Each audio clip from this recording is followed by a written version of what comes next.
Welcome back. West Michigan generosity once again on full display this morning. One local volunteer helping to turn her passion for service dogs into life-changing support for people with disabilities. We're joined by Ann Maria from Paws with a Cause. Thanks for being here. Who'd you bring with you this morning? This is Wallace. He is a 5-month-old black lab. He'll be 5 months old tomorrow. Oh my goodness, he is a big boy, but definitely bringing that puppy energy this morning. You've got 2 upcoming golf outings raising money to train assistance dogs, all to help people live more independently. Tell us about that.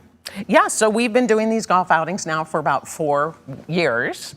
It's just an opportunity to get people together, people who love golf, hopefully more people that love dogs. They don't have to be great golfers, and we just have a good time out there making money for an important cause. The thing that's, I think, unique is we have dogs out there on the course. Oh, nice. You know, if you're having a bad day, maybe the dog will absolutely make it a little bit better for you. They always make things just a little bit better. And so by taking part in these events, how does that then help with your cause? Well, to raise one service dog to be a service dog for a person with disabilities, it can cost Paws $60,000. Wow. The wonderful thing about Paws is they give these dogs to people for free. Oh, that's awesome. So if we can do a small part, by raising some money with these golf outings, we are going to get more people these dogs and hopefully also raise awareness about Paws and maybe get some more puppy raisers. Yeah, kind of walk us through what that process looks like. Where is Wallace in the process and how long does that typically take for a puppy like Wallace? Yeah, so Wallace is in the first stage with me other than the whelping home. He was, of course, in the whelping home for 8 weeks and then I got him, he was about 9 weeks old. I will keep him till he's about 14 months old. Gotcha. I'm teaching him basic obedience. Obviously, we're using lots of food because he is very food motivated. It's working.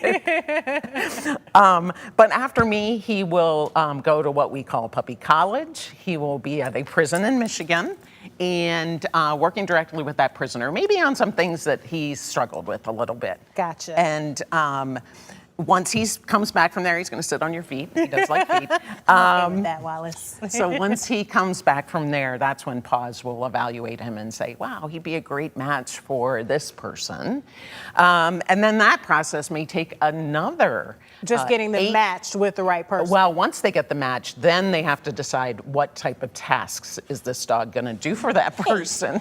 Wow. And that may take 8 months. Yeah. And then the dog is provided to the client at their home. Paws has a trainer come into their home and train that dog on the tasks. Wow, you are talented, Ann. I just got to point this out. Like, she's managing Wallace and answering my questions. That is a true talent. I always like to remind people, what is the proper etiquette with service dogs? I mean, it's hard when you see Wallace with his fun energy to not just want to love all on him, but what is the proper protocol when you see these dogs with these vests? Yes, should always ask before you pet a dog. I would say that's for all dogs, yes, really. I would agree with that. A lot of people forget that. If the handler is comfortable with it, sometimes they'll let them, but especially for a service dog, they are doing a job. So it's very important that people not interrupt that job. Yeah, so they can stay focused. Even the, oh my gosh, it's a dog, or making noises at the dog, don't do that. Yeah, it can be distracting. It's very distracting. And I want to talk about the people that these dogs help. I mean, that's really probably the most important aspect of it. How does this affect their lives and allow them to live independently? That's the goal, right, Ann? Yeah. I have been fortunate that several of my dogs have gone to clients, and I've also heard from them. Every one of them, all they can talk about is how that dog has changed their life. They're doing things out in public they weren't able to do without the dog. People talk about how much more welcoming people are when there's a dog there. Yeah. I have one dog went to a child with autism, and that has been amazing how not only just the child, but the whole family. It has impacted everything they do. Wallace is like, wait a minute, don't let the treat stop. For sure. Well, really fantastic stuff. What do you want people to know about the golf outings? Let's make sure that we get people that information before you go, Ann. So the first outing will be in Holland. at Winding Creek Golf Course.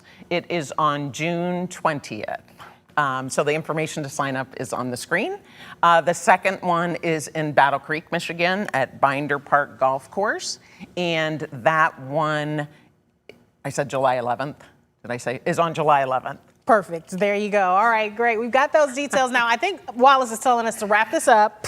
Yeah. He's had enough of having to sit here, and we really appreciate your time this morning. Thanks for coming in. Thank you so much. Thank you too, Wallace. You were a good boy. You were a good boy. Yes, you were. Yes, you were. All right, Colton, over to you.